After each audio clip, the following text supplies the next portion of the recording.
स्वागत है आप सभी का हमारे YouTube चैनल सोशियो की पॉइंट पर। तो आज के इस वीडियो में हम लोग जानेंगे कार्ल मार्क्स की थ्योरी अलगाव के बारे में। अलगाव क्या है? तो अलगाव का शाब्दिक अर्थ होता है स्व से अलग हो जाना। अलगाव का शाब्दिक अर्थ होता है स्व से अलग हो जाना, अपने आप से अलग हो जाना है। तो अलगाव के बारे में मार्क्स से पहले भी बहुत विद्वानों ने इसकी चर्चा की है, तो उनके बारे में पहले देख लेते हैं कि उन्होंने क्या कहा है, फिर हम लोग कार्ल मार्क्स के विचारों को जानेंगे। तो सबसे पहले ये अलगाव जो है, अलगाव एक दार्शनिक अवधारणा है। क्यों? क्योंकि ये मन से शुरू होता है ना। अलगाव कहाँ से शुरू होता है? मन से ही शुरू होता है। तो अलगाव का सर्वप्रथम प्रयोग रूसो द्वारा की गई है। किसके द्वारा? रूसो के द्वारा। उनकी पुस्तक the theory of social contract में इसका उल्लेख किया गया है। तो इनके अनुसार, रूसो के अनुसार, समाज अपनी इच्छाओं को व्यक्ति पर आवश्यकता से अधिक आरोपित करता है। समाज जो है अपनी इच्छाओं को व्यक्ति पर आवश्यकता से अधिक आरोपित करता है, जिसके कारण ही व्यक्ति में अलगाव की भावना जन्म लेती है। आगे ये कहते हैं कि समाज जो है, समाज व्यक्ति की मूल जो आकांक्षा है स्वतंत्रता, हर व्यक्ति स्वतंत्र रहना चाहता है। तो समाज जो है व्यक्ति की मूल आकांक्षा स्वतंत्रता की घोर विरोधी है, और वो क्या है? शोषणकारी और दमनकारी भी है। समाज शोषणकारी और दमनकारी भी है। फलस्वरूप व्यक्ति अपने आप से विमुख हो जाता है। रूसो कहते हैं ना कि मनुष्य जो है वो जन्म से स्वतंत्र है, किंतु यह सर्वत्र जंजीरों से बंधा हुआ रहता है। आगे देख लेते हैं हीगल के अनुसार। हीगल क्या कहते हैं अलगाव के बारे में? ये कहते हैं कि अलगाव ईश्वर से विरक्ति है। अलगाव जो है ईश्वर से विरक्ति है।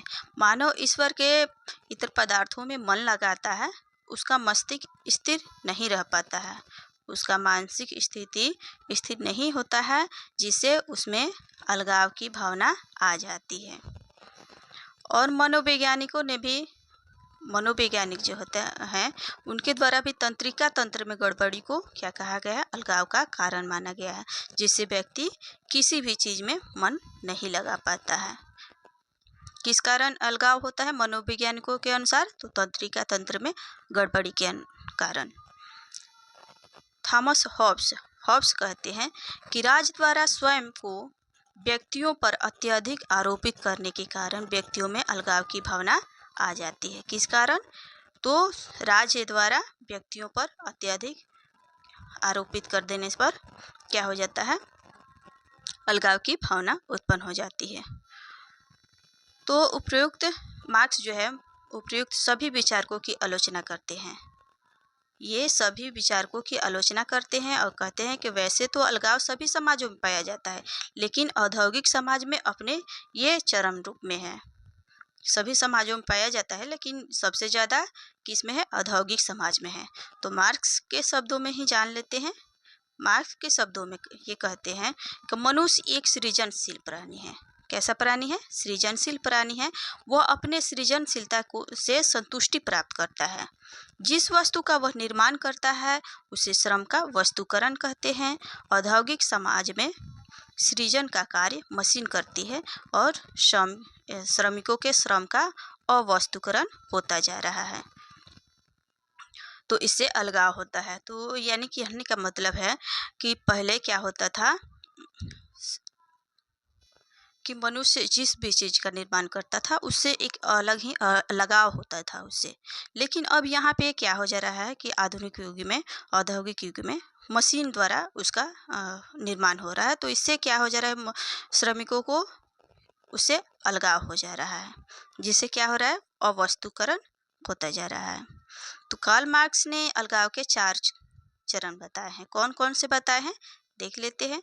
सबसे पहला उन्होंने बताया है कि अलगाव के पहला चरण क्या होता है? उत्पादित वस्तुओं के प्रति अलगाव। जो भी उत्पादित वस्तु हो रही है, जिसका भी उत्पादन कर रहे हैं, उससे अलगाव। तो प्राचीन समय में ऐसा होता था कि मनुष्य अपने हाथों से कोई भी चीज़ बनाता था और कुछ सामान्य औजारों, छोटा मोटा औजारों से इसका निर्माण कर लेता था।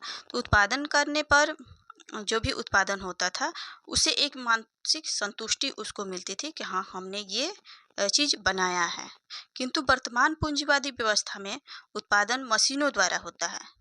वो अपने मतलब खुद की हाथों से खुद मतलब थोड़े-थोड़े करके वो नहीं बनाते हैं। ये अब क्या होता है, मशीनों द्वारा उसका उत्पादन किया जाता है। तो इसलिए श्रमिक उत्पादित वस्तुओं के प्रति अलगाव महसूस करते हैं। अगला चरण ये बताते हैं उत्पादन की प्रक्रिया के प्रति अलगाव।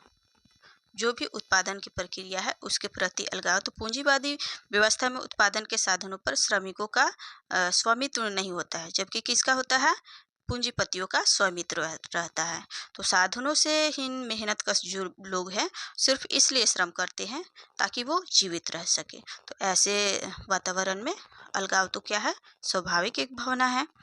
तीसरा चरण इन्होंने बताया है स्वयं के प्रति अलगाव। स्वयं के प्रति अलगाव, स्वयं से ही वो अलगाव महसूस करते हैं। तो पूंजीवादी व्यवस्था में श्रम विभाजन के कारण क्या होता है, श्रमिकों को जीवन पर्यंत एक ही प्रकार के कार्य करना पड़ता है, जिससे श्रमिकों को श्रमिक जो होते हैं श्रम के प्रति उनकी अरुचि बढ़ती है।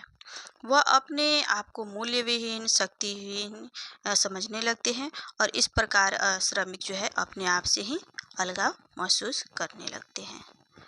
आगे वो कहते हैं चौथा चरण बताते हैं कि साथियों और समुदाय के प्रति अलगाव। साथियों और समुदाय के प्रति अलगाव, या तो कह सकते हैं कि खुद से ही अलगाव। तो ये कहते हैं कि शोषण व्यवस्था जो है व्यक्ति के जीवन को निष्क्रिय बना देती है और व्यक्ति अपने आप को दूसरे से पृथक महसूस करने लगता है। वह अपने मित्र, पड़ोसियों और परिवार के सदस्यों और समुदायों के अन्य लोगों से भी दूर दूर हटता जाता है। वह मतलब एकदम क्या अंतर्मुखी हो जाता है। मतलब किसी से उसको लगता है कि हमारा जीवन यूं ही चल रहा है, कोई बात नहीं, कहीं दुनिया में कुछ भी हो रहा है हमें कोई लेना देना नहीं है, ऐसा उसे लगता है। यानी कि खुद से ही अलगाव हो जाता है। तो चलिए आशा है कि आपको अलगाव समझ में आया होगा। मार्क्स की थ्योरी जो अलगाव है इन्होंने बताया है, तो ये आपको समझ में आया होगा। तो अगर वीडियो पसंद आए तो लाइक कीजिए और हमारे चैनल को सब्सक्राइब कीजिए एंड शेयर कीजिए। वीडियो को अंत तक देखने के लिए आपका बहुत बहुत धन्यवाद।